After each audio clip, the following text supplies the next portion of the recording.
Welcome all back to Dominant Mets Nation. And folks, are we ready? Are we ready for a playoff run? Well, you know what, folks? The New York Mets winning again today, 9-2. 9-2. And you got another pitcher going 6+ innings. Oh my goodness. What is going on here? The New York Mets finally looking like they are, pitching. They're continuing to mash from the plate.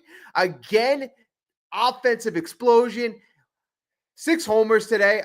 Man, oh man. 6 home runs, 2 from the Squirrel, 2 from Vientos, 1 from Alonso, and Starling Marte turning back the clock. This offense, many people were worried about a few short weeks ago. But in that short period of time, this Mets offense has shown that they can be awful dynamic. Well, another part of their team, the starting pitching, is another part that many folks were worrying about. Well, you get that Nolan McLean gem last week. New York Mets thinking things are going to turn around. All right, it didn't work out in the National Series. Nolan McLean in Game 2 of his career has another gem. Clay Holmes follows that up with a very solid pitching performance. We're going to go through some very key plays that allowed Clay to excel. But you know what? This team is looking like they are having fun. They are exciting. And you know what? They haven't given up. And that's what I like. The team has not given up. Also, there is hope. We are worried about the bullpen. Of course, we're worried about some of the back-end starters or front-end starters for that matter. Kodai Senga, Shor Manaea, they were slotted to be front-end starters.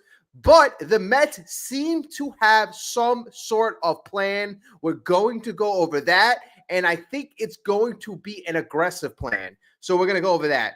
So before we get this video started, whether you're watching this live or on replay, most of you will be watching this on replay. Robbie, I see you. How's it going? I want you to hit that like button. Again, we're going to set the goal at 100 likes. We're going to march toward that goal. And if you're not yet subscribed, hit that subscribe button. All right. The Mets meter is kind of gauging the state of the Mets. How are the Mets currently doing? We are on a 2-game winning streak, and we are defeating the Atlanta Braves. Even though the Braves aren't good, they have always had the mental edge. So what is the state of the Mets? So we're going to get to that number. I gave them a 4 on the Mets meter yesterday, a 4 out of 10. But again, this tells you how the Mets are trending. As we march toward the playoffs, we want to be trending upwards. Obviously, last year, the team caught fire at the right time. You had the pitchers hot at the right time. So, okay, in the last couple of weeks, we had a bunch of pitchers who were slumping. That's fine if you slump in the beginning of August, as long as everybody gets right.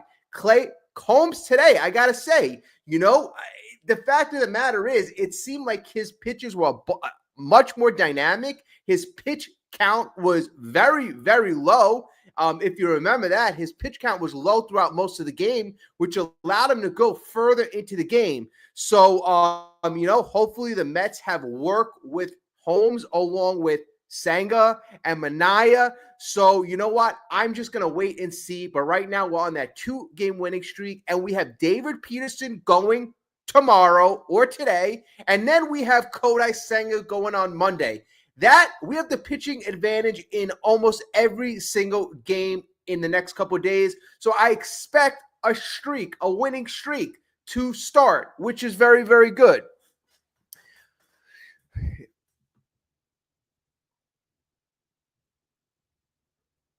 Yeah, Robbie, I'm just reading what you're saying. Senga and McNeil are struggling. Mets have 2 pitching prospects. What do they have to lose? And there are rumors that the Mets are going to be very aggressive with looking with those pitching prospects. Jonah Tong, Brandon Sproat. I think those 2 gentlemen are going to be on the horizon very, very soon.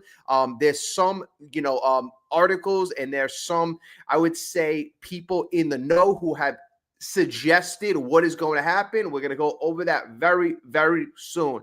But let's go over some of the game notes because I think that this is a very, very important game.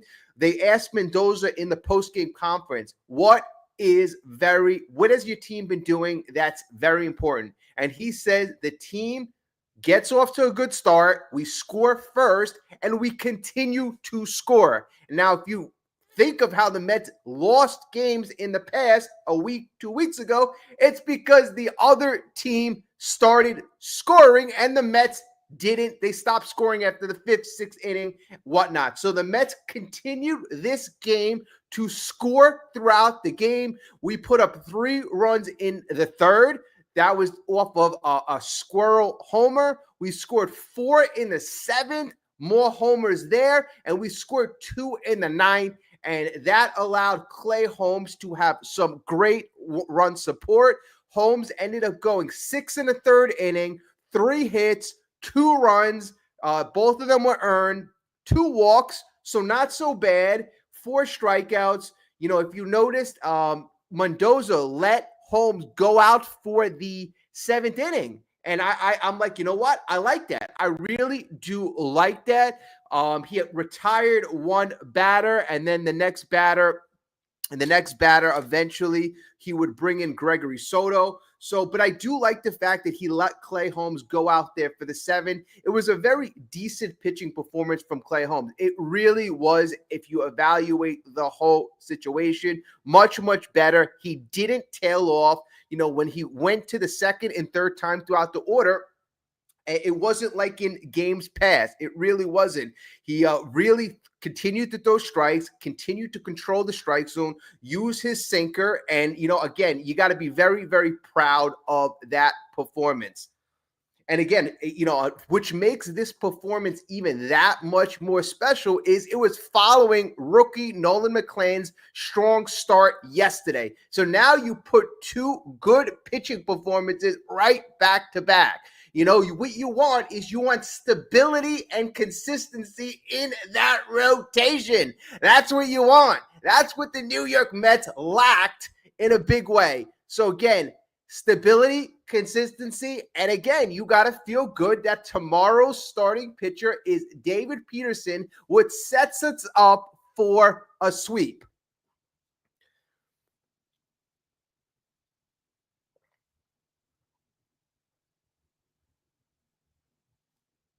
Also, other notes, you have Francisco Lindor. He extends his hitting streak to 11 games. So Lindor continues to stay red hot, stealing bases. Doing everything he needs to do to help this team win. Again, I mentioned Jeff McNeil crushed a 3-run homer in the 3rd. So, you know, you like to see that from the Squirrel, especially since he supposedly was injured. So that was very, very good.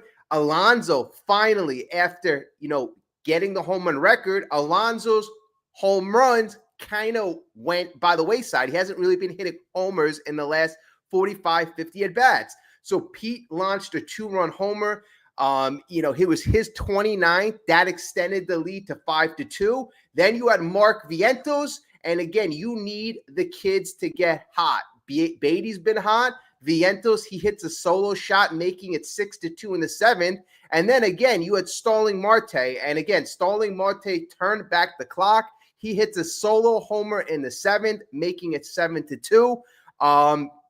And really, kind of that was really all she wrote. The Mets would again get a homer from Mark Vientos and Jeff McNeil in the 9th. They were both solo shots, and that capped off the offense.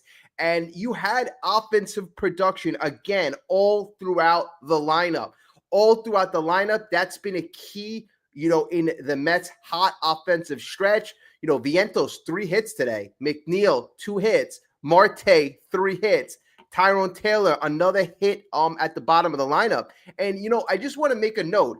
You know, Mullins, the acquisition of Mullins, you know, was kind of essential, extremely essential, because you had Tyrone Taylor playing a ridiculous amount of time. Now, Taylor's a very solid player overall. defensively, the guy is elite. He is elite defensively. We saw him make another outstanding play today, but he was playing way too much. Cedric Mullins allows Taylor to slot into that fourth outfield position and for him to play, a lot less. And now you see the Tyrone Taylor, or the version of Tyrone Taylor that we saw last year. So again, that's another thing that really the Cedric Mullins move kind of helped out. And Sanger today, the catcher, he went 0 for 4, but again, he had some good at bats. So Sanger didn't look as bad as his numbers appear in the box score.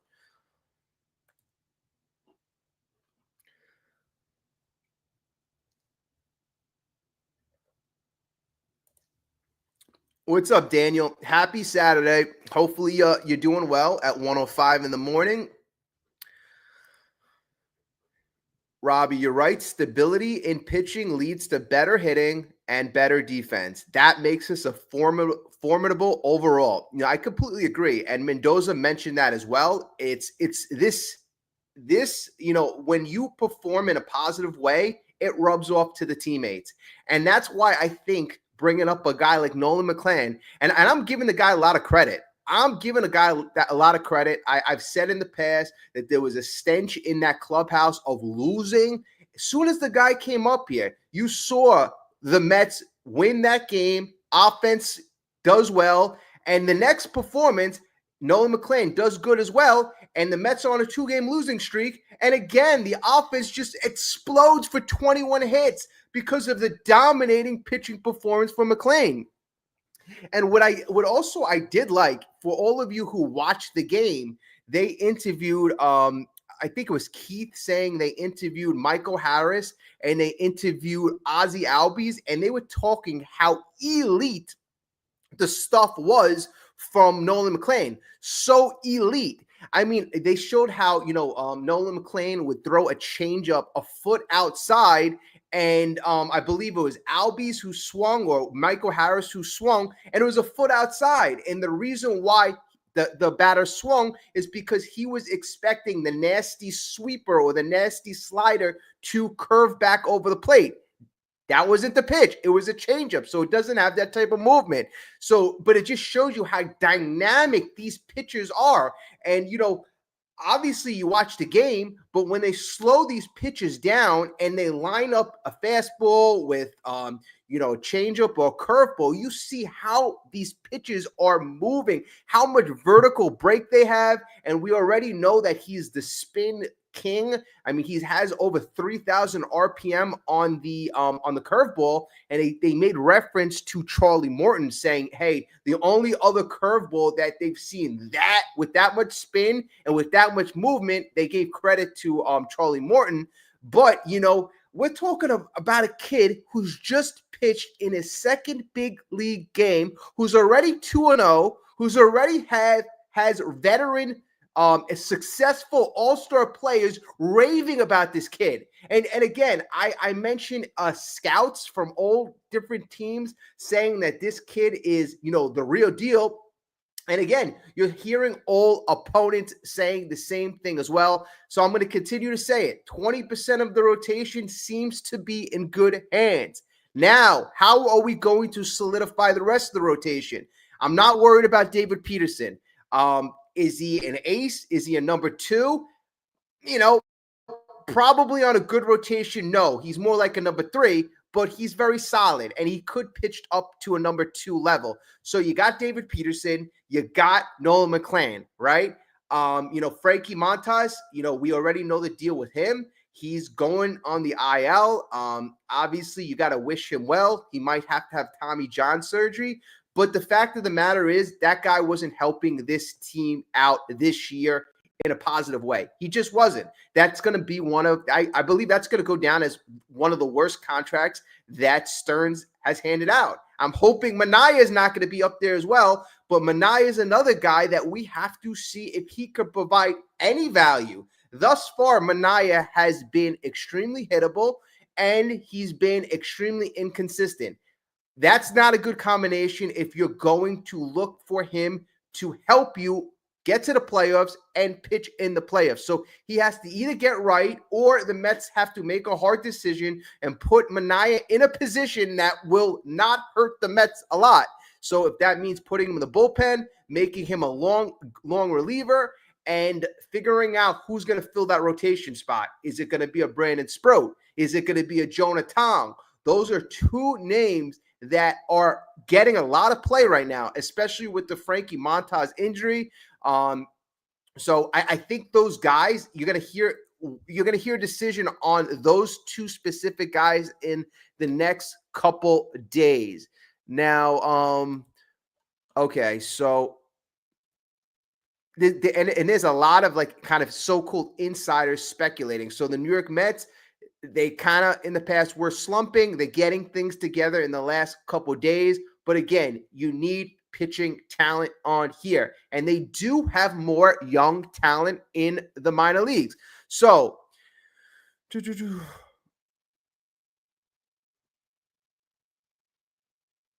according to Mike Puma of the New York Post, so this is according to Mike Puma of the New York Post, he's hearing that Jonah Tong's name is being bandied about the Mets organization. So everybody's saying Brandon Sproat's going to be next. He might come up here soon, but they're actually really considering Jonah Tong. Now, Jonah Tong, talent-wise and stuff-wise, was apparently, these scouts are saying was closer to McLean, right? So Sproat's a talented guy, but if you believe that Tong has better stuff and he has a higher ceiling, even though he might be a little further behind in development, he just came off of AA. I wholeheartedly agree. If the kid got the stuff, got the talent, I don't care if, he hasn't had as much seasoning. You have to have the most talented kids up here. So again, it's Mike Puma of the New York Post. He's the one who's heard the speculation and he's heard the noise in the organization that the New York Mets are, really considering Jonah Tong entering the conversation for the next man up. So Tong has really impressed as he advanced through the farm system. He's a 22-year-old righty, and he jumped from single A to double A last season. Now, he really dominated in double A this year. He completely dominated. He had 20 starts, and the Mets most recently, I believe it was like a week and a half, 2 weeks ago, they promoted him and a bunch of other players to triple A. Thus far, he's excelled at every level, but he's only had one start at the Mets AAA affiliate. So again, he hasn't had much seasoning at the highest level. Traditionally, the Mets said that they're not going to promote anybody unless they've proven to be successful at that level. But again, you look at McLean, even though McLean probably, if you didn't promote McLean and he didn't have a lot of success at AAA, or if he didn't have a lot of time to be successful at AAA, the guy still had electric stuff and he still probably could have made a contribution. McLean's historic start has clearly influenced the team's thinking, right? So that's the thought process. McLean, because of how dominant he's been, now the Mets have seen that, they observed that, they've seen the effect on the guys, the team, and now they're saying, okay, you know what? It makes sense. If it's going to motivate and inspire everybody else, and it's going to be better than I don't want to say crap, but the bad pitching that we've had, why not? So after 2 starts, we already know McLean is 2-0 with a 1.46 ERA. And this is his whip is DeGrom-like. His whip is .811. He's got 15 strikeouts in 12 innings. He boasts an absurd 2.27 ERA plus, and he already has racked up a .6 BWAR. Now, you have Sean Manaea continuing to struggle. Frankie Montas, again, we already said he was demoted, but now he's going to be on the IL. And the Mets desperately need to upgrade the rotation now. The team could address everything by making these guys, promoting them. Sproat is also another guy on the Mets radar. We've been hearing about Brandon Sproat for years now, years.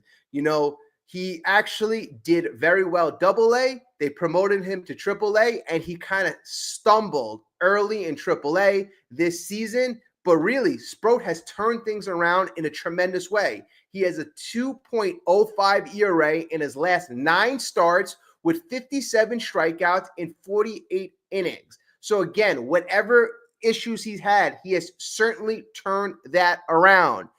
Some people kind of find it hard to fathom that New York could be relying on so many rookies, or let's say 3 rookies. Could they possibly be relying on 3 rookies in the rotation? Is that a possibility? If you ask me, I'm going to continue to say the same thing. If these rookies are proven that they could be successful at the major league level, I don't care what their status is. I don't care how young they are. Nolan McLean, proving he could be elite, proving he could be dominant. He should have been up here probably months ago. It is what it is, but I'm not going to let that, I'm not going to let any of my preconceived notions stop me from being Jonathan or Brandon Sproat. I'm going to use the Nolan McLean example to say, why not Jonathan? Why not Brandon Sproat? And any other pitching prospect that you think in your minor league system right now that can help the New York Mets make a postseason run. You never know what's going to happen next year. Pete Alonso, you don't know. You really don't know who's going to be here and who's not. If you have an opportunity right now, seize the damn moment. The Dodgers aren't the team that we thought they were going to be. The Brewers, they're probably the best team in terms of being hot, but, still, we beat them last year, and I think we could beat them, no doubt about it, this year. Phillies, we've shown we can beat them. Who am I afraid of? Padres, that's another team that's given us trouble. But again, you got to seize the moment, and you do that through pitching, and pitching.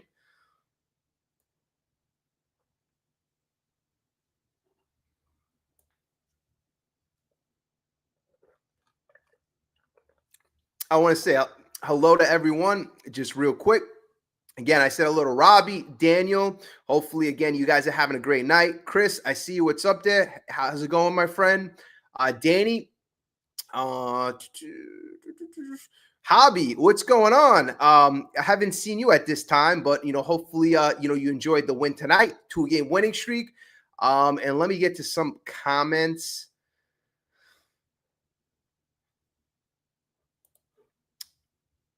McLean has the highest spin rate curveball in the majors, and the kid's just pitched 2 games. So that's pretty insane just to see this kid have that much insane ability.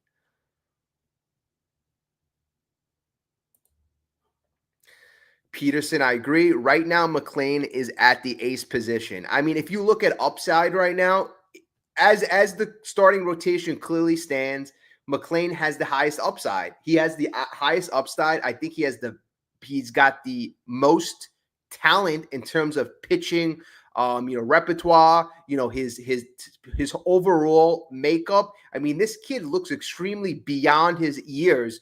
Kodai Senga, he was a guy that, you considered your ace, but, if you remember a couple years ago when Kodai Senga came here, we had other guys who were considered our ace. We got Kodai Senga to be a number 3 or number 4. I'm not saying that, he hasn't pitched above that, but, he does have limitations, and there are concerns about him. You have to be on a 6-man rotation so that you can get him enough rest.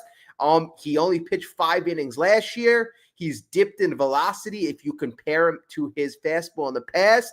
His forkball, his vaunted forkball, doesn't look as nasty as has been, the ghost fork. So, Kodai Senga, there are question marks, and we've seen in his last 5 or 6 outings, he's been a lot more hittable, and his control hasn't been there. So, again, you have to kind of be a little bit concerned about him. And Sean Manaea, I think you have to continue to be ultra concerned about Sean Manaea. In fact, Sean Manaea is a guy that's really kind of teetering on being good enough or not being good enough to even be in the rotation. That's how worried I am about Manaea. And I've had these concerns. I would say the most alarming game might have been the Mariners literally jumping on him in the first inning like he was a little league pitcher. But like even two outings before that, he just didn't look right. He didn't look right. I mentioned last year, he's a 33-year-old. He just changed arm angles. For the first time in his career, he wasn't throwing that drastic sidearm. And I was worried, how is that going to have an effect on his elbow, his shoulder? I mean, it's a very herky-jerky motion. Another guy that we've seen that with that motion was Chris Sale. And what we know about Chris Sale, as talented as he's been often injured. And now Chris Sale, Manaea has never been as talented as a guy like Chris Sale. In fact, Manaea has only had a 3-month stretch where you could consider him a number 2. Other than that, he's been a number 4 slot pitcher his entire career, an over 4 ERA guy. So is Manaea, and everybody's waiting for Manaea to turn back the clock to be that guy that he was for 3 months. But I'm a little worried. Like, is he going to be the guy that he was for that 3-month span last year? Or is he going to resort to the guy that he's been for his 8-year career? I think it's probably going to be, more towards the 8-year career guy, but, we'll see. And I'm not going to let the fact that we gave him 3 years, $75 million influence me in any way. Montage, you weren't confident. You threw him in the bullpen. You got to do the same thing if you're not confident about Manaea. We can't play games.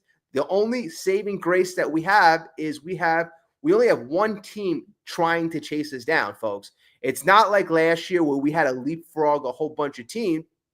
Fact of the matter is, you have the Cincinnati Reds. The Cincinnati Reds today lost terribly. I think they lost by 10 runs to the D-backs. So the Reds are a team, despite having some good games, good run, and having a great manager, they have flaws.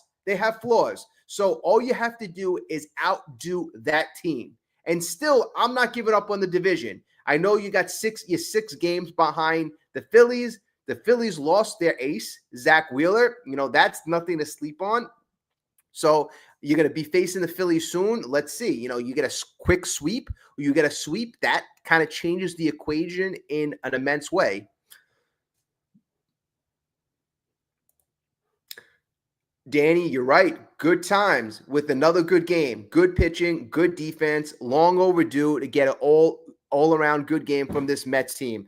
And, you feel good. You feel good. If you get the starters go out there, the offense scores early, everybody's going to be more on their toes to make that extra play. That play Pete Alonso made, the diving play that was it the 4th inning, 5th inning, Pete Alonso went all out, threw his body all out there. And, Pete makes these diving, sliding plays, but literally, guy 240, 50 pounds, that's not an easy play. I know they didn't connect on the throw to Holmes, but still, you're going to make those plays when you feel good, when you're extra motivated. That's what happens. And we weren't getting those efforts when we were losing 14 out of 16 games. We really weren't. Tyrone Taylor, beautiful play later in the game.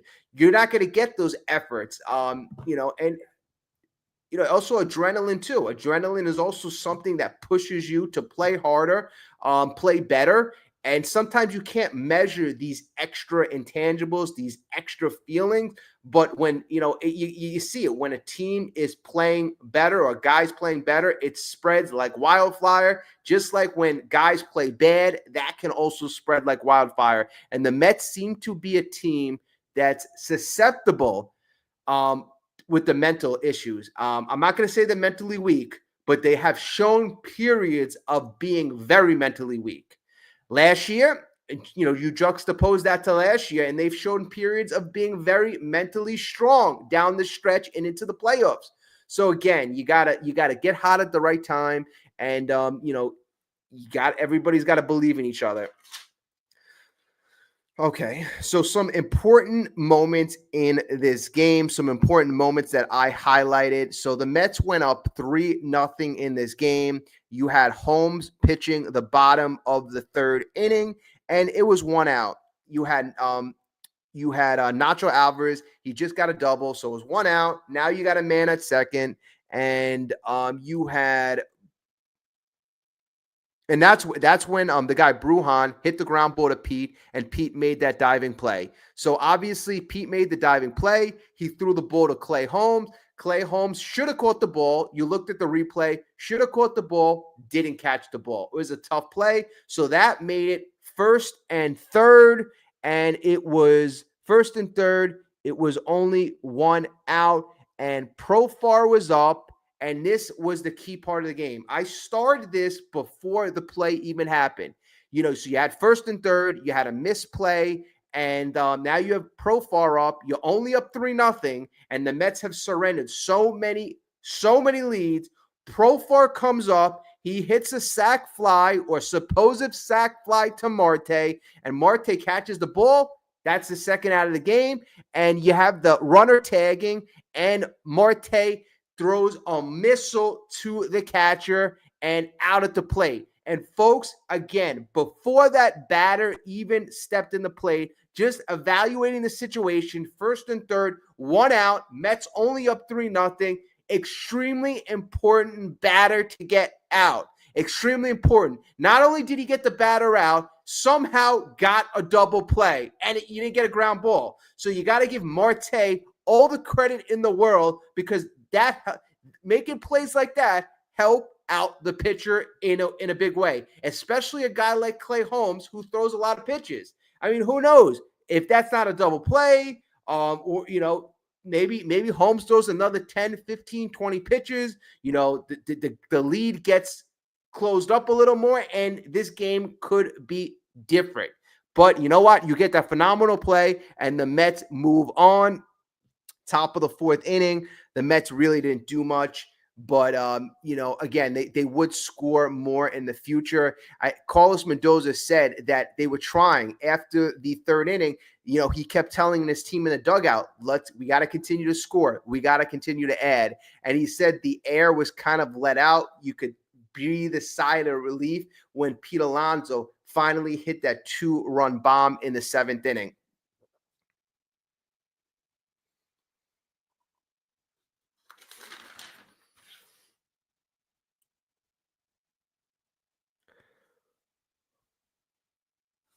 And I'm not gonna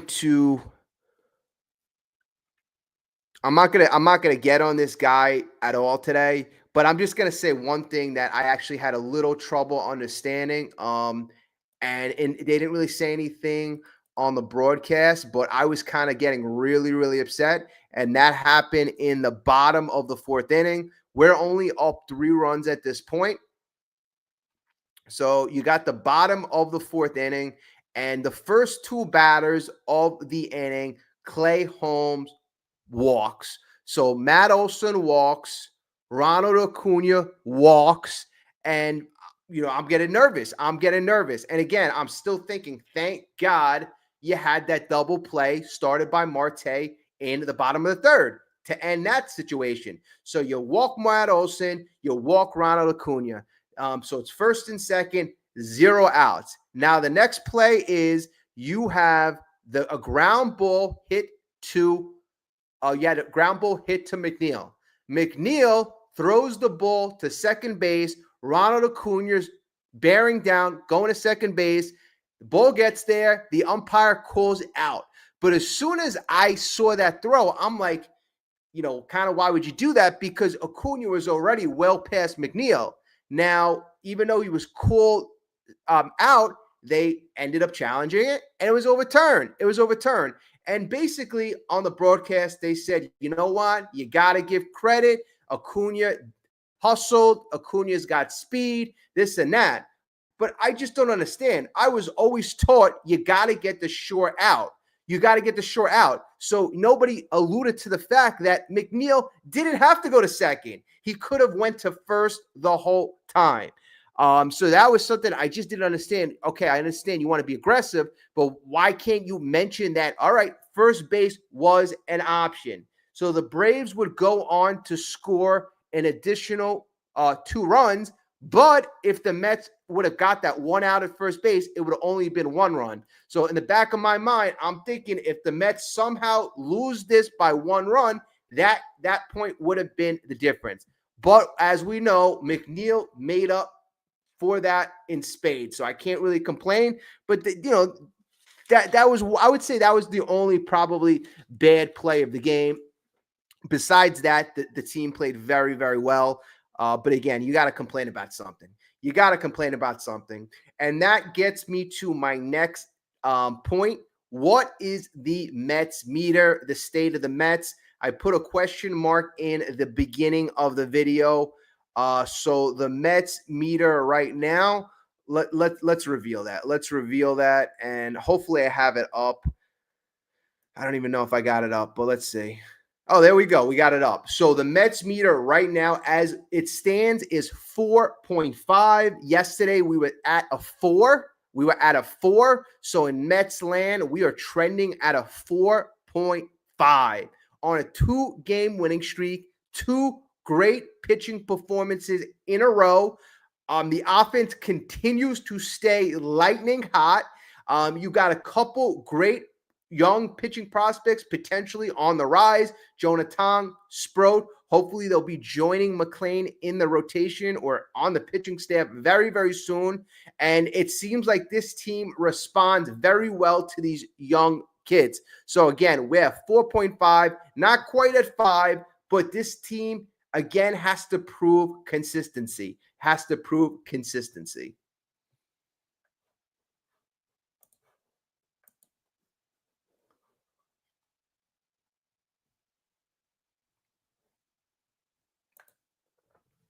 Chris, you're right. The Mets can win the World Series if they call up their studs. You know what? I think, again, if you get the most talent on your team as possible, it helps your odds tremendously. Right now, if the Mets didn't get McLean, let's just think of it like this. If the Mets never added McLean, and that's when they were going through that terrible stretch, losing 14 out of 16, if he didn't change the tide on this team and he didn't get those all-important wins, he got 2 wins single-handedly.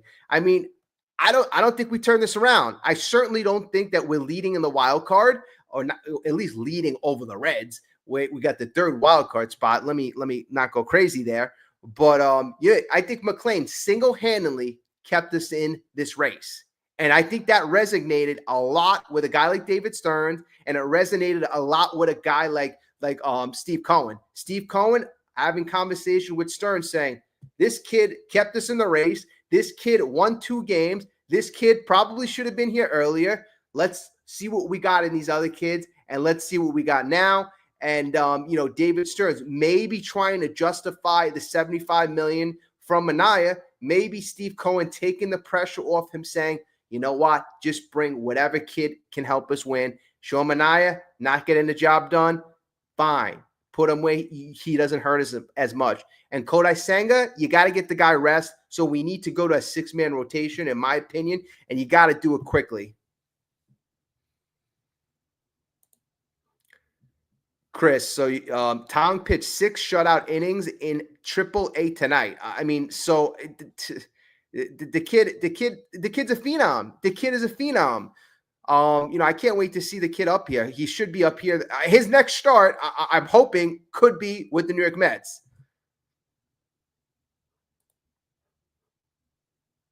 Mets are playing the Phillies without Wheeler on Tuesday, guys. Yeah, Wheeler is done. Wheeler is done for the season. Wheeler is going to be done. I think they said 9 months. And again, he's a former Met. He's a guy, I wish him the best. But, he was a big key cog for the Phillies. Not having him, although I wasn't afraid of Wheeler, I think we did fairly well against Wheeler, but Wheeler did well against other teams. So Wheeler essentially got the Phillies wins, and that's going to be a big rotational spot that the Phillies have to fill. I mean, the Phillies got a good farm. The Phillies have resources as well. So, I mean, I'm not going to say it's going to be, oh, yeah, great, Wheeler's done. They do have options. All right, Hobby, you always bring great stuff. Do you think Stearns didn't address starting pitching at the deadline, knowing about McLean and Sproat, who is on the way? Yeah, honestly, I've said this in past live streams, and I probably said it like the last couple live streams. I said it has to be. It has to be. We've acquired zero starting pitching talent. If you really think about it, I mean, you got Frankie Montas. I mean, that's a zero. You got Sean Manaea. Honestly, I don't care what he did last year. That's a zero this year. You know, you could say Clay Holmes, but, he was a reliever converted to a starter. That would probably be your best acquisition, but the Mets needed more at the trade deadline. You got Blackburn last year. That's a number 6 starter. This year, you had a bunch of injuries, and you had a bunch of guys that had limitations. I mean, Peterson's in uncharted territory, never pitched this many innings. Clay Holmes in uncharted territory. Kodai Senga only pitched 5 innings. Monta. I mean, you had so many damn question marks. The only reasonable and logical answer for Stearns not to pull the trigger was that he had great confidence in all of these pitching. I'll say pitching studs, because you see McLean, guy's elite. Jonah Tong, you hear that he could be elite, but you got to see him in the majors. And then you got Sproat as well. And then, as I went on the show the other day, we have a slew. Out of our top 30 prospects, almost half of them are pitching prospects. And of those pitching prospects, almost all of them are having success in the minors. So we have a lot of options going forward. It's just that those 3 guys that we kept mentioning, have been at the top of the list. 5 weeks of baseball left. There's time. I mean, yeah, of course there's time. As compared to last year at this time, we don't got to jump over any teams. We actually have a lead, and forget about teams. There's only one team pursuing us, and that's the Reds. And I'm not even giving up the division. I'm not giving up getting a better slot. When you say there's time, I think there's time still to improve our standings in terms of the postseason. Great point. Great point. In the future, let's not forget Christian Scott. Honestly, I keep forgetting Christian Scott, but he's also another guy. Mr. Tyler McGill would also want you to not forget him as well. I mean, you still, after this year, have 2 years left of Tyler McGill, and McGill's been a lot better as of late. Guy's got a 96 mile per hour fastball. He's got decent stuff. So McGill, it's always been kind of between the ears and control with him. But you got McGill doing very well on his rehab outings. So that's also another pitching option.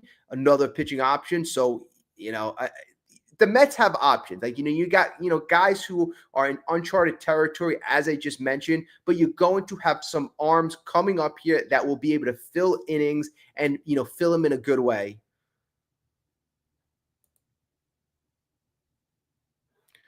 Do the eyeball test. These kid pitchers give the Mets a much better chance to win than Manaea and Senga. I certainly agree with Manaea. And Senga's stuff right now is just looking, it's looking much more pedestrian than it did last year. The hitters are taking better swings. Senga's not controlling the strike zone. Senga, I remember, this is what my picture of Senga. Senga was a guy who averaged 96 miles per hour on the fastball, but he can get it up to 98, 99, and he had a devastating forkball diving all over the zone. Now you got the fastball sitting closer to 94. You got the forkball that, it's still nasty, but it doesn't look as nasty to me. And you could see it by the way the hitters are kind of sitting on his other pitchers, that they're not seeing it either. And mentioning that, I'm thinking about Ryan Helsley. And they said what I was thinking in the broadcast. Ryan Helsley's getting pounded. And he's a guy that has decent stuff. And they said, I believe it was Garen Cohen, he said that it looks like batters are just sitting on his fastball, just like they know it's coming, suggesting that he may be tipping pitches. Is it unheard of? Of course not. But if that's the case, the Mets have to fix that ASAP, because the success of this season obviously rides on many factors. The bullpen is super, super key. You need that lockdown eighth inning guy. You need that lockdown eighth inning guy. Diaz and Soto, Gregory Soto, those can't be your only effective guys. You need to get that other elite guy.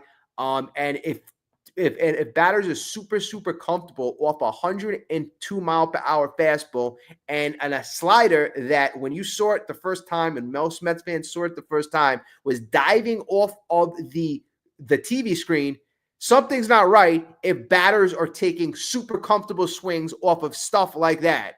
And then when you compare it to the success he's had in the past, there's something you have to fix. So the Mets definitely have to look into that ASAP.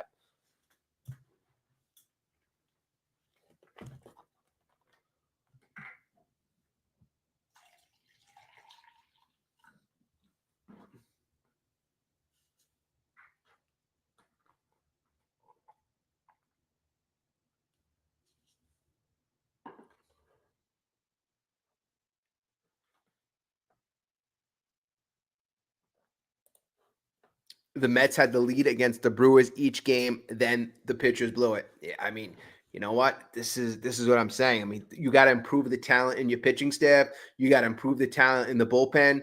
You got to be aggressive about it. If the next week the Mets add a McGill, the next week the Mets add a Tong, in the next week the Mets add a Brandon Sproat, at least you have some fresh arms injected in that pitching staff. I still believe guys like Senga. I'm not going to say he fell off a cliff. He was dominating the first 2 months. But what I will say, after pitching 5 innings last year, the guy may be tired. That may be one of the factors. Sean Manaea may be a guy that he might be better served, kind of like sitting more and rehabbing. He doesn't look like he's ready to be elite or be good enough to get MLB guys out. So if you can, replace those two guys with a bunch of fresh arms, I believe that takes stress off of the bullpen. That takes stress off of the lineup, and that injects energy. That injects, positive energy into the rest of the team. We saw it with Nolan McLean, and again, I think the Mets are taking note of that.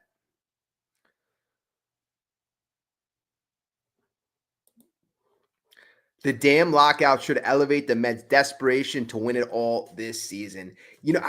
I think that the lockout does play into. I think it does play. This year you go aggressive. You spent $800 million on a Juan Soto. You still pay $75 million on a Sean Manaea. You spent over $900 million this offseason. So I certainly think the Mets went all in. Did the Mets get the right players? Should you have invested over $100 million in Montas and Manaea? It looks like that was a waste of money. But there's no doubt about it that the Mets felt that they had an elite offense, right? This is the first time that we're seeing the elite offense that the Mets believe they had in the beginning of the season. You're finally seeing that. Also, you're thinking about it right now. The Mets are overcoming a bit of adversity, and last year that's what propelled the Mets. The Mets had to overcome so much adversity last year. Senga got hurt. I mean, the list really goes on and on last year. This year, the Mets, were at a point a couple weeks ago. They had the whole starting rotation healthy. They had every single offensive player there. There was no adversity that they had to overcome. And the last couple of days, you got adversity. You have Alvarez hurt. You had Nimmo dealing with something. You have now you have McNeil, although he came back and did well. He was dealing with something. You have Montas going out. You have Manaea struggling mightily, like where some people are saying he's dealing with something. Senga's tired. So now you're starting to deal with injuries. You're starting to deal with adversity. And at the end of the day, and I said it a couple of days ago, if you are the New York Mets, you could either go two directions. You could fold up, or you could battle and fight and get better. And that's what they did last year. And that's what they seem to be doing. Now, in the lineup today, although Alonso hit a home run, you're having other guys step up. Hayden Singer got multiple hits yesterday, multiple RBIs. Tyrone Taylor had multiple RBIs. Brett Beatty, Mark Vientos. You're not having to rely solely on Nimmo. I know he's not there. Lindor, you're not having to rely solely on the core four or the top four. Alonso, you need other players to step up to have that complete offense.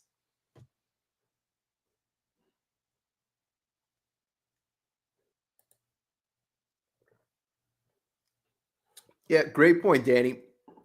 Yeah, I said that before, where Ozzie Albies and Michael Harris, they were raving, and they compared, I guess, his spin rate to Charlie Morton. I mean, I think he's going to be much, much better than that. I mean, McLean has six different pitches. The fastball gets as high as 90, almost 98 miles per hour, 98 miles per hour.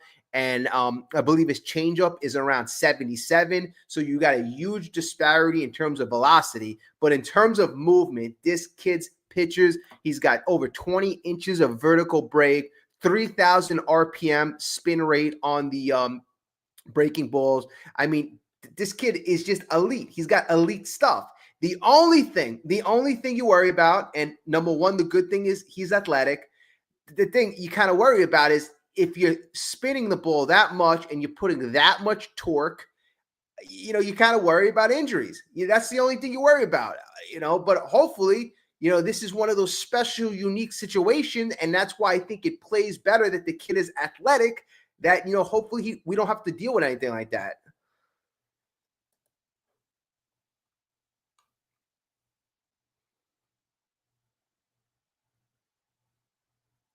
Oh, wow. I'm sorry. I got really behind in the chat. Oh, damn.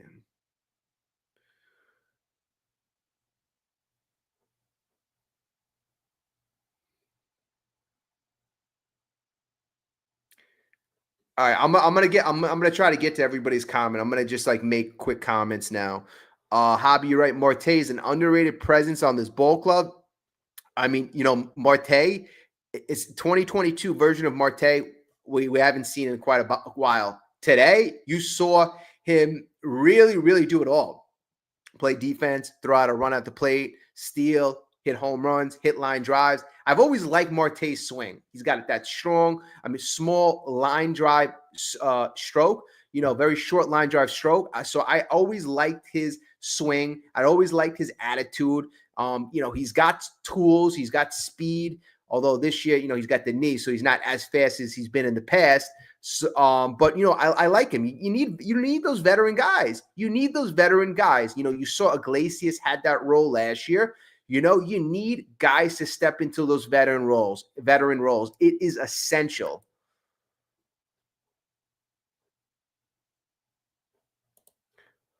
Good point. Nimmo would have never been able to gun down the runner.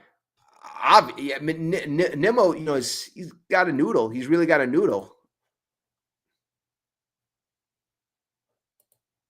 Marte is a better spark than Nimmo. God, my reading's terrible. Marte is a better spark than Nimmo. He looks younger than Nimmo. To be honest, Nimmo doesn't make that throw. Great point as well. Nimmo doesn't make that throw. And Marte, give him credit. The guy's in phenomenal shape.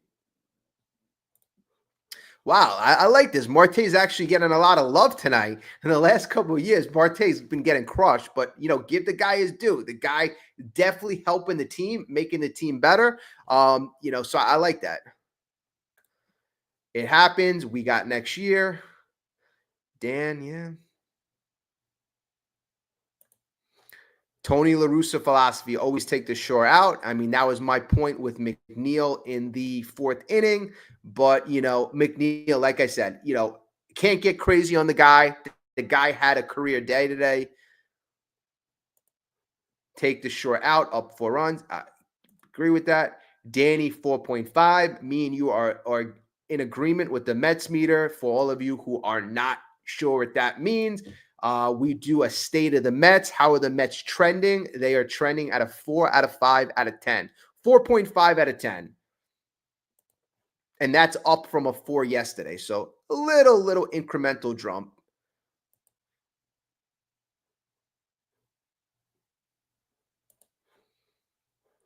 Jo, what's going on? Sproat is just as good. See him soon. I mean, we can only hope. I love to see the kid soon, and if he's anywhere near as good. I mean, I read a bunch of reports from scouts last week. The only thing is, the most common trend was you heard that Sproat was a little behind in development, a little behind, but in terms of stuff, they said that he, not equal, but he does have really good stuff as well. If the kids step up, this bullpen must be fixed. I mean, if you have more resources, more talent on this club, you're going to have more options.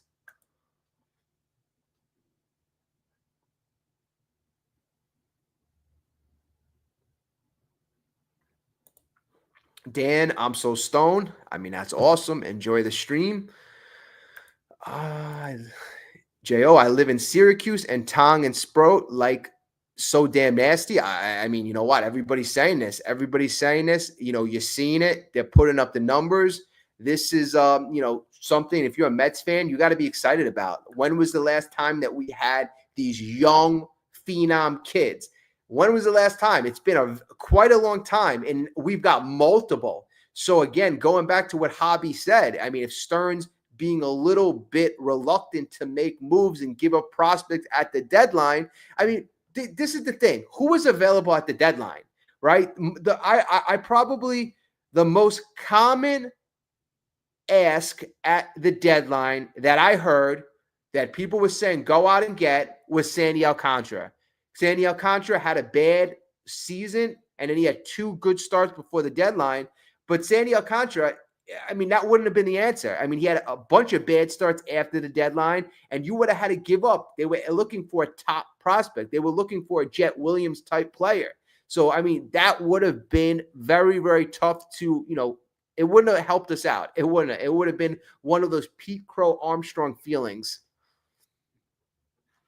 And the only other guy that I said that I wanted in the beginning of the season, knowing it would have cost us like a Jet Williams, was Garrett Crochet. That was the only guy he was available. But apparently, the White Sox wanted Jet Williams plus. So they wanted Jet Williams and another top 5 prospect. So, I mean, that's a bit rich as well. But then you would have had, a guy who was a top of the rotation guy.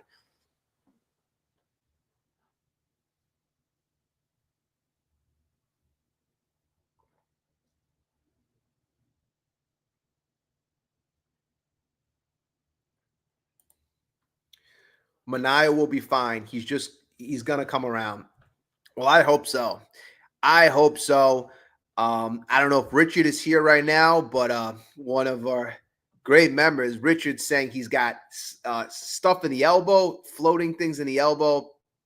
But everybody you ask around Mania is saying he's healthy enough to pitch at a high level. So I don't want to hear any excuses after the fact. If you got the kid guy out there and he can't be successful at the major league level, he shouldn't be out there.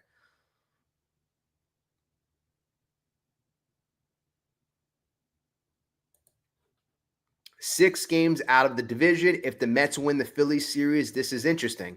Yeah, I mean, let's see. I mean, who knows? Tomorrow, let's see if the Mets continue to win this. We have the pitching advantage tomorrow. We have the momentum advantage in Atlanta. And then, the fact that we win this series against Atlanta is all the more better to get this team going. Then you see if the Phillies win tomorrow. Hopefully, something great happens. Phillies lose, Mets win. You got to going into Philly. You got a 5-game. We're going to play Philly. You have a 5-game deficit, and the Mets could really cut into that. Concerned about Senga. I mean, I'm a bit concerned too. I just think that the guy's tired. I mean, I think he's tired. He pitched 5 innings last year. So he really hasn't had a workload of this magnitude in 2 years, and he's coming off an injury.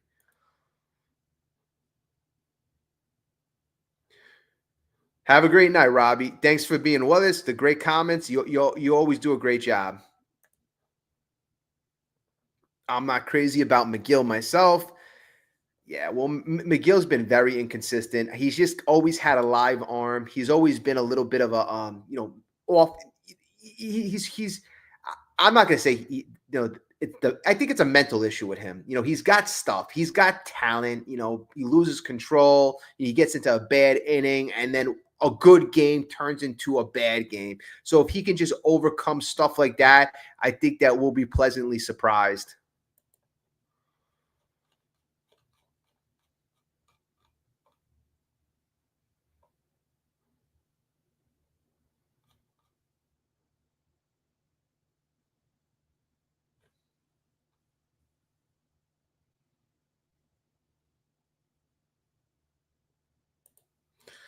What's up, Juan? You're right. I'm glad we didn't get Sandy Alcantara. I mean, that would have been a disaster. I would have took a flyer on him if the price was just take on his salary and we're not giving up any prospects of significant value. Maybe you give up a couple mid-level prospects. Yeah, you take a flyer on a guy who's coming back from an injury just with the belief that you think he's going to eventually get better. And also, too, his stuff, he's still throwing close to 100 miles per hour.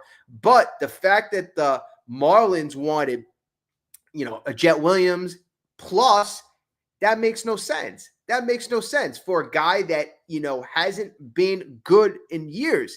He hasn't been good in years. I know he's been injured, but some guys don't ever get back from that injury. And some guys don't ever get back to the level Alcantara. Only getting older.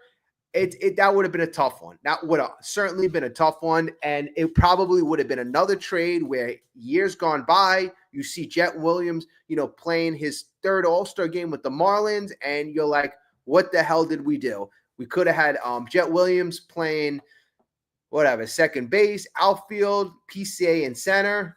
But that's why I think Stearns was like, you know what, let's be a little more conservative with that one. And I don't think that was ever a move that a guy like Stearns was ever considering. I think these days, in my opinion, you got to give up so damn much for pitchers. And then there's always a risk that a pitcher that you give up the moon, the sky, the stars for, they can get hurt. And then if it's a situation where they're a free agent, you got to trade all this stuff, and then you got to pay them, and then they can get hurt. So you got to give up assets, you got to give up money, and then you get nothing. So I think the best philosophy, and this seems to be what the Mets have been doing right, you got to give them credit, is they've been developing those top end pitchers for the last couple years. The Tongs, the Sproats, the McLeans. And again, there's a lot more than that. The Mets have more than that. That's why, people were upset they traded Blake Tidwell. People were upset, not that Blake Tidwell was the next coming, but Blake Tidwell, I heard he could have been a piece out of the bullpen, or I heard he could have been, number 4 starter. The fact of the matter, I think the Mets felt that they had so much talent better than Blake Tidwell, and that's why he was a guy that's really expendable. I think the Mets gave up, even though their guys like Tyler Rogers haven't been world beaters. The guys they gave up, the Drew Gilberts, 25 years old. If you're not making the majors at that point and you're not an impact player in the minors, you at best, what are you going to be, a 4th outfielder? Same thing with a guy like Tidwell. I mean, 5th starter. Those guys, unfortunately or fortunately, they're a dime a dozen. Those aren't the guys the Mets are chasing right now. We're not chasing, a young Blackburn. We're not chasing those guys.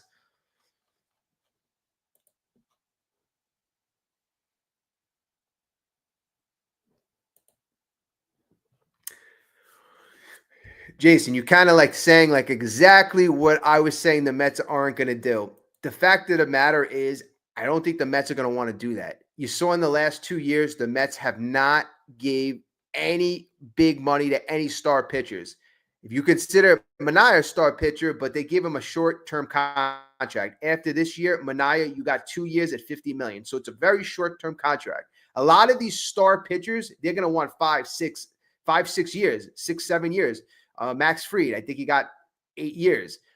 Maybe he'll be good 2, 3 years, but for 4 or 5 years, 70% of that contract's probably going to be a failure. Garrett Cole, you had a couple good years without him. He got hurt. So you're paying him a tremendous amount of money, and he's on the sideline. The Mets want to develop their young pitching prospects, have him here for 6 years at minimum money. And then throughout the course of that 6-year period, you develop the next crop of studs. And that's why the Mets are very big on their pitching lab. And that's why the Mets didn't really acquire and pay for any long-term pitching talent.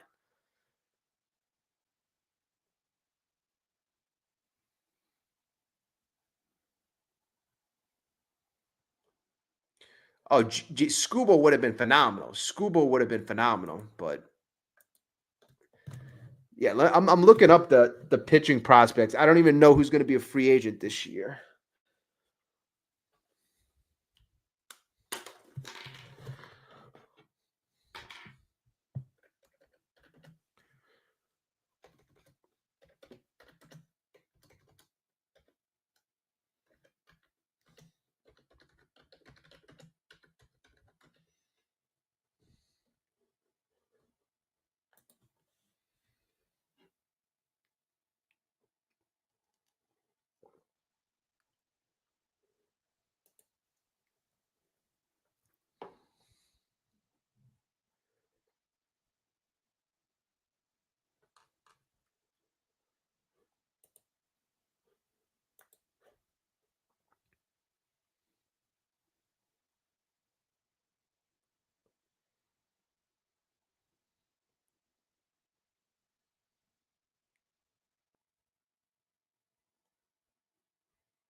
I'm looking up the free agents from next year, but I'm also looking up the free agents in general.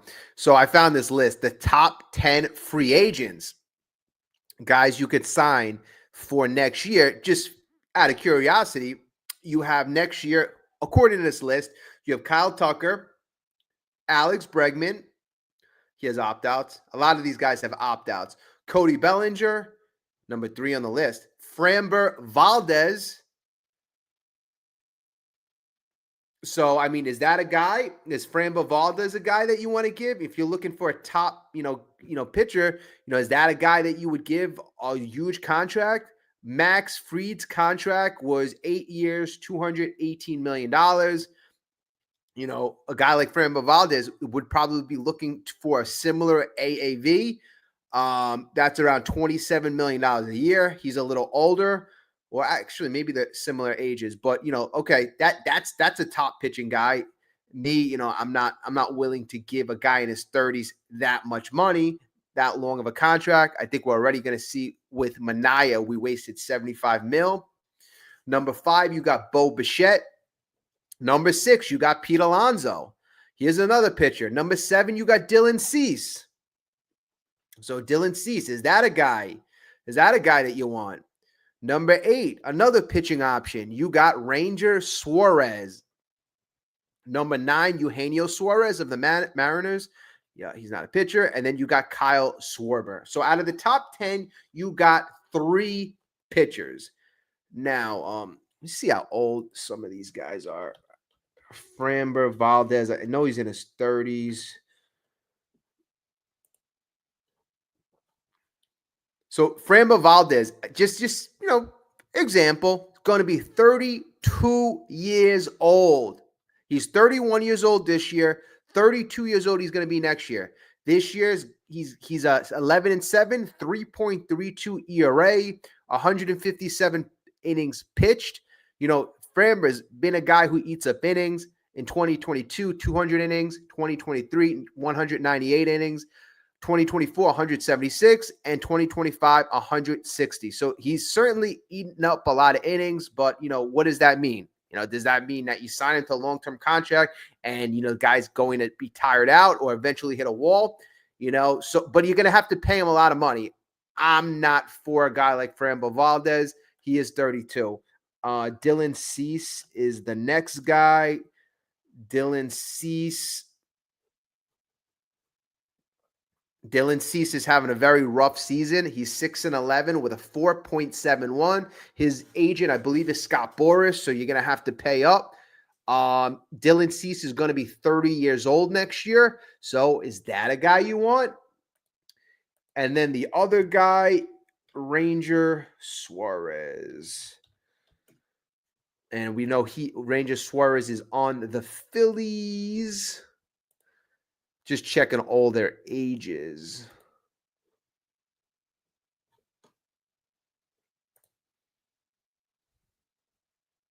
Ranger Suarez is 29.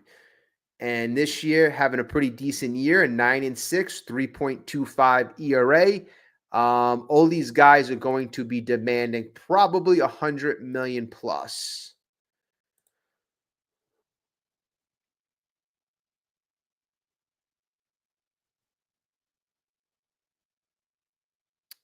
Dylan Ross, yeah, I see Danny. Dylan Ross, I mean, this kid's a fireball. This kid's going to throw the ball 101 miles per hour. The Mets have a lot of interesting pitchers. Like, if you go up and down their prospects, they have a bunch of guys, got different stuff. A bunch of guys who could throw over 100 miles per hour. They got guys who are changeup artists, guys who have decent sliders. I mean, I was very intrigued when I went through all of their prospects.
Oh, and good job, Mr. Paul Blackburn. Newly signed pitcher for the New York Yankees, recently released pitcher for the New York Mets. He pitched for the New York Yankees today or yesterday, on Saturday. He helped the Yankees get a loss. He pitched 3 innings, 8 hits, 7 earned runs. I mean, I don't have a clue why the Yankees signed him, but, congrats to Paul Blackburn for getting another job. The guy, I mean, we had no pitchers and we had a bunch of injuries and like he couldn't even crack the rotations. I don't get it. I don't get it. Sometimes teams take a flyer on guys that just have zero ability.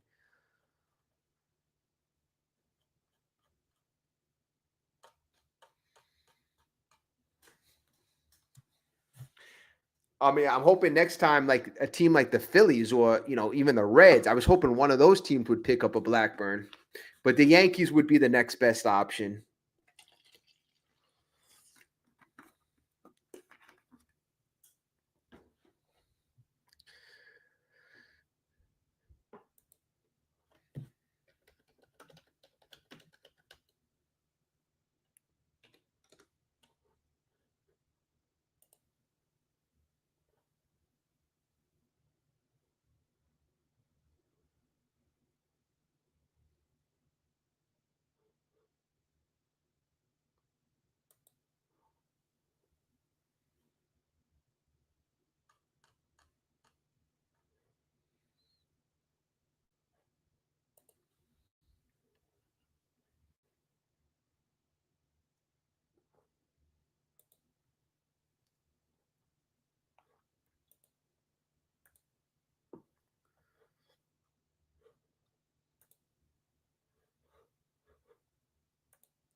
All right. So I said that the Mets have, let me see how many prospects or pitching prospects the Mets have in the top 30. They have 1, 2, 3, 4, 5, 6, 7, 8, 9, 10, 11. Okay. 12 out of their, all right. So 12 top prospects out of their top 26. So that's not bad. So out of the top 26 prospects, 12 of them are pitches. And they still consider Nolan McLean a top pitching prospect. So he was number 3. You got Jonah Tong at number 4, Brandon Sproat at number 5, Will Watson, number 11, Jack Wenninger, number 13, Jonathan Santucci, number 14, Jonathan Pintaro, number 17, Dylan Ross, number 20, Ryan Lambert, number 22, Zach Thornton, number 23, RJ Gordon, number 25, and Douglas Orellana, number 26.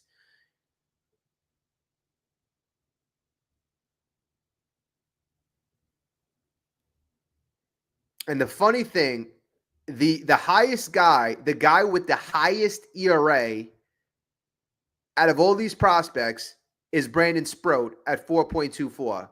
Like everybody's doing pretty well. I mean, McLean had a 2.36 in the minors. Tong 1.50. Wow. Tong 1.50 and his whip 0.92. 0.92, almost DeGrom like at his peak. Whoa, wow. This is ridiculous, folks. In 107 innings, Jonah Tong has 171 strikeouts. 171 strikeouts. Just for comparison, in more innings, McLean had 126 innings pitched. So Tong 107, McLean 126. In 126 innings, McLean, and we saw how nasty he was, he had 142. In 20 less innings, Tong has 171 and ERA 150. So this is why we want to see Jonah Tong sooner rather than later. And then you got, other options, probably not going to see them in the near future, but you're going to see them probably next year. Not all these guys, but Will Watson, another young potential guy for the future. He has had a great year as well. 2.60 ERA, a 97 innings pitched, 115 strikeouts, 47 walks. So, not bad. He has 47 walks in 97 innings. So, all right, nothing crazy. Jack Wenninger, 2.73 ERA. So, again, another 2 ERA, 118 innings pitched, 133 strikeouts. Jonathan Santucci, a lefty, 102 innings pitched, 3.08 ERA. Another talent. This is the only other guy that has the ERA of a 4 or above. Jonathan Pintaro, 4.16 ERA. Dylan Ross. So we heard a couple of people mentioning Dylan Ross. Dylan Ross is a guy, 100-mile-per-hour fastball. He's got a 2.81 ERA. He's got 68 strikeouts in 40 innings. Ryan Lambert has got a 1.90 ERA. Zach Thornton, a 1.98. And Douglas Orellana, a 2.42. So you got a lot of guys in the minors who are having a lot of success.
All right. So, you know what? It looks like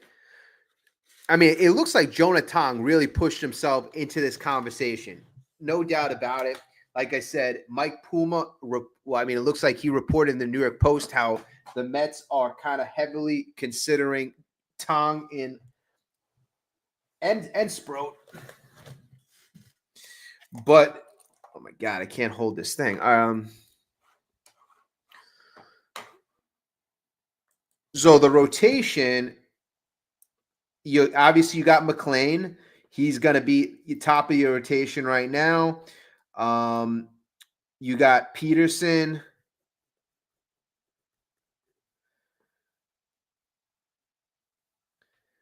You got to put Holmes in there still. What I'm trying to do is I'm trying to project the end of the season rotation. So McLean's going to be there. Peterson's going to be there. Holmes, they seem very resistant to like take this guy out of the rotation. Maybe they're going to have somebody piggyback him. Senga, I think he's going to be in there, but you're going to have a 6-man rotation. So you have 2 spots open. So could it possibly go like this? Could it possibly go? You're going to have a 6-man rotation of McLean, Tong, Peterson, Holmes, Sproat, and Senga. Just to get through this season and into the playoffs, that gives Senga, that extra rest. And then obviously if you have days off, the Mets don't have days off right now, but when you do start having a day off, you could put one of those guys in the bullpen. Maybe that's where you put maybe a Sproat in the bullpen or a Tong in the bullpen, depending on how these guys perform, how you see them as being better suited. But again, I'm gonna keep saying you got to put as much talent on this team. Scouts raving about Tong. His stuff is electric, just like McLean. You know, it's going to be interesting. And then even for next year, asking about investing in, a top pitcher like Framber Valdez or Dylan Cease, Ranger Suarez. I really don't see the Mets doing that. I really don't. All these guys are going to be 30 years old plus. Dylan Cease obviously going to be looking for a lot of money and not being very productive. Framber Valdez is going to be 32 years old. Ranger Suarez is going to be around 30. I don't think he's not on their level, but you're going to have to pay these guys. If you're the New York Mets, you're on a track where you have guys already signed. You have Senga signed. You have Manaea signed. Although, again, I think Manaea needs to go on some type of program to strengthen up his elbow. Whatever the issue is, he's not the same. And then you have a whole collection of young arms. So again, I don't think we're going to see Stearns throw out any large contracts at anybody, as pitching wise. And that's been really the philosophy in the Steve Cohen regime, especially with Stearns. We're going to invest in anybody who's young. If it's a guy like Yamamoto, that's another story. But it's going to be really the offense that you're going to throw big money at. I'm not sure how much more money the Mets can throw into the offense. You spent $800 million on Soto. The kids are going to have to supplement, the talent now. You got guys like Clifford, Jet Williams coming up eventually. Those guys are going to have to produce if, a guy like Pete Alonso decides to go elsewhere. Vientos is going to have to continue to develop. It's going to be interesting. But folks, I'm beginning to get tired. I'm beginning to ramble, so I'm going to get going. Thank you, everybody, for tuning in. Stay tuned. Hit the notification. Hit the like button. I will speak to everyone soon. I apologize. I had some trouble with the chat box, so if I didn't get to your comment, I apologize. I'll speak to everybody soon. Have a great night.